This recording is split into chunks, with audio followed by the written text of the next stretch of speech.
Will I get justice? Your Honor has been attending the programs of a particular ideology. There is a reasonable bias in the mind of this honorable court. ہندوستانی جمہوریت اس وقت ایک ایسے نازک موڑ پر کھڑی ہے جہاں محض انتخابات یا سیاسی کشمکش کی نہیں بلکہ اداروں کی جو ساکھ ہے وہ بھی آزمائش سے گزر رہی ہے۔ اروند کیجریوال کی جانب سے دہلی ہائی کورٹ میں اٹھائے گئے اعتراضات نے نہ صرف ایک مقدمے کو متنازع بنا دیا بلکہ عدلیہ کی غیر جانبداری، تحقیقاتی اداروں کی ساکھ اور جمہوری اصولوں کے مستقبل پر بھی سنجیدہ سوالات کھڑے کر دیے ہیں۔ Will I get justice? Your Honor has been attending the programs of a particular ideology. There is a reasonable bias in the mind of this honorable court. کہ میں ان کی آئیڈیالوجی فالو کرتی ہوں۔ آپ فالو کرتی ہیں؟ نہیں، آپ کہہ رہے ہو۔ نہیں، میں یہ نہیں کہہ رہا، میں یہ کہہ رہا ہوں you might be sympathetic because آپ 4 بار گئی ہیں، you might be sympathetic to that ideology. کہ کہنے آپ نے جو آرگیومنٹ کیا میں کیول وہی لکھواؤں گی۔ آپ کا آرگیومنٹ، میرا آرگیومنٹ میں بتا دیتا ہوں، میرا آرگیومنٹ کیا ہے۔ As I said it has to be the mind of the litigant. آپ کے 4 بار جانے سے میرے مائنڈ کے اندر یہ امپریشن پیدا ہوتا ہے کہ اس پرٹیکولر آئیڈیالوجی کے پروگرام میں 4 بار جانے سے، چونکہ میں اپوزٹ آئیڈیالوجی کا ہوں، will I get justice؟ یہ معاملہ محض دلی کی شراب پالیسی کیس تک محدود نہیں ہے بلکہ ایک وسیع تر تناظر رکھتا ہے جہاں عدالت، سیاست اور عوامی اعتماد ایک دوسرے سے جڑے ہوئے دکھائی دیتے ہیں۔ اس سماعت نے ملک کی موجودہ سیاسی فضا میں عدلیہ کی غیر جانبداری پر ایک بار پھر بحث کو شروع کر دیا ہے۔ اروند کیجریوال نے دہلی ہائی کورٹ کی جج جسٹس سورنا کانتا شرما کے حوالے سے سنگین خدشات کا اظہار کرتے ہوئے ان سے اس اہم مقدمے کی سماعت سے ریکوزل یعنی علیحدگی اختیار کر لینے کو کہا ہے۔ ان کا کہنا تھا کہ جسٹس شرما 4 مرتبہ ایک ایسی وکلا تنظیم کی تقریبات میں شریک ہوئیں جو راشٹریہ سوئم سیوک سنگھ یعنی RSS سے نظریاتی وابستگی رکھتی ہے۔ آنر 4 بار اٹینڈ کر کے آئی تھی، 26 دسمبر کو، 22 کو، 17 مارچ 2023 کو، 30 اگست 2024 کو اور 8 اگست 2025 کو۔ Your Honor has been attending the programs of a particular ideology. اس تنظیم کا نام ادوکتا پریشد بتایا گیا ہے جسے BJP اور RSS کے نظریاتی دائرے میں شمار کیا جاتا ہے۔ کیجریوال نے اپنے مطالبے کی وضاحت کرتے ہوئے کہا کہ وہ خود BJP اور RSS کے نظریات کے سخت مخالف ہیں اور کھلم کھلا اس کی مخالفت کرتے ہیں، لہٰذا ایسے حالات میں ایک فریق کے طور پر ان کے ذہن میں یہ خدشہ پیدا ہونا فطری ہے کہ آیا انہیں انصاف مل سکے گا یا نہیں۔ کیجریوال نے عدالت میں صاف الفاظ میں کہا کہ اگر میں مخالف نظریے سے تعلق رکھتا ہوں تو کیا مجھے انصاف ملے گا؟ Your Honor has been attending the programs of a particular ideology. تو ایک میرے من میں یہ bias یہ پیدا ہوتا ہے، there is a reasonable bias in the mind of this honorable court. یہ سوال دراصل ایک فرد کا نہیں، ایک کیجریوال کا نہیں ہے، بلکہ یہ پورے عدالتی نظام پر عوامی اعتماد کا عکاس ہے۔ کیجریوال نے اپنے موقف کے حق میں ایک اہم قانونی اصول کا حوالہ بھی دیا۔ ان کا کہنا تھا کہ اگر کسی فریق کے ذہن میں جانبداری کا معقول اندیشہ بھی پیدا ہو جائے تو یہی بات جج کے مقدمہ سننے سے علیحدہ ہونے کے لیے کافی ہوتی ہے۔ انہوں نے سپریم کورٹ آف انڈیا کے سابقہ مشاہدات کا حوالہ دیتے ہوئے کہا کہ ایک فعال جمہوریت میں تصور یعنی پرسیپشن بھی اہمیت رکھتا ہے، بلکہ انصاف ہوتا ہوا نظر بھی آنا چاہیے۔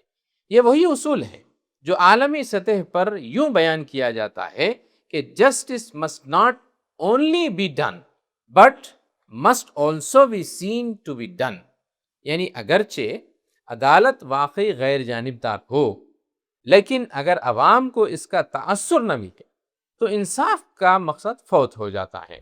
Ma'am, the fact of attending the program of a particular strongly ideological body has created this suspicion. Right, بس اتنا سے لکھ دو بس۔ ناظرین، کیجریوال نے اپنے اس مقدمے میں اپنی سماعت میں 10 نکات اٹھائے ہیں، اس پر ایک نظر ڈال لیتے ہیں۔ اپنے دلائل میں کیجریوال نے نہایت ترتیب کے ساتھ کئی اہم نکات پیش کیے جنہیں 10 عنوانات میں سمیٹا جا سکتا ہے۔ پہلا ہے جانبداری کا معقول اندیشہ ہی کافی ہے۔ اگر کسی فریق کو غیر جانبداری پر شک ہو تو جج کو الگ ہو جانا چاہیے۔ اور دوسرا ہے 4 تقریبات میں شرکت کا الزام۔ جج کی RSS سے وابستہ تنظیم کی تقریبات میں شرکت کو بنیاد بنایا گیا ہے۔ تیسرا ہے نظریاتی اختلاف۔ خود کیجریوال کا BJP RSS نظریے کی مخالفت کرنا۔ چوتھا ہے انصاف پر بنیادی سوال، کیا مجھے انصاف ملے گا، یہ ان کا سوال تھا۔ پانچواں ان کا جو آرگومنٹ تھا وہ ہے CBI پر عدم اعتماد۔ سینٹرل بیورو آف انویسٹیگیشن کو پنجرے کا طوطا قرار دینے والے عدالتی تبصرے کا انہوں نے حوالہ دیا۔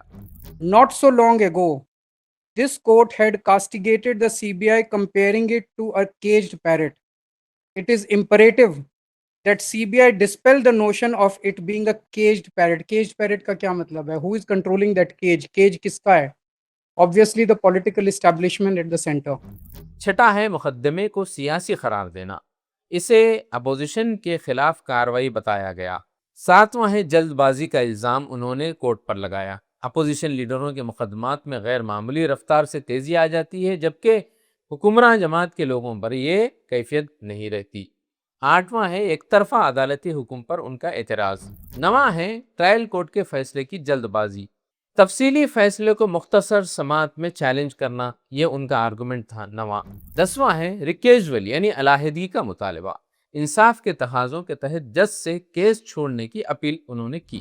ناظرین، کیا سابق میں بھی اسی طرح کے تنازعات آئے ہیں عدالتوں کے حوالے سے؟ ہم اس کو جاننے کی کوشش کریں گے۔ یہ کوئی پہلا موقع نہیں ہے کہ ہندوستانی عدلیہ پر سوال اٹھے۔ ماضی میں بھی کئی واقعات ایسے گزرے ہیں جنہوں نے عدلیہ کی شفافیت پر بحث کی، جیسے جج لوہیا کی پراسرار موت۔ جسٹس BH لوہیا کی موت نے ایک بڑے سیاسی مقدمے کے دوران کئی سوالات کھڑے کیے تھے۔ اسی طریقے سے 2018 میں ہندوستانی عدلیہ کی تاریخ کا ایک غیر معمولی واقعہ پیش آیا تھا، جب سپریم کورٹ کے 4 سینئر ججوں نے، جن میں J چلمیشور، رنجن گوگوئی، مدن B لوکر اور کورین جوزف نے ایک پریس کانفرنس کر کے اس وقت کے chief justice of India Deepak Mishra پر مقدمات کی الاٹمنٹ میں بے ضابطگیوں کا الزام لگایا تھا۔ یہ واقعہ اس بات کا غماز تھا کہ عدلیہ کے اندر بھی شفافیت اور غیر جانبداری کے حوالے سے تشویش پائی جاتی ہے۔ پھر ایودھیا کا فیصلہ اور اس فیصلے کے بعد پیدا ہونے والے سوالات۔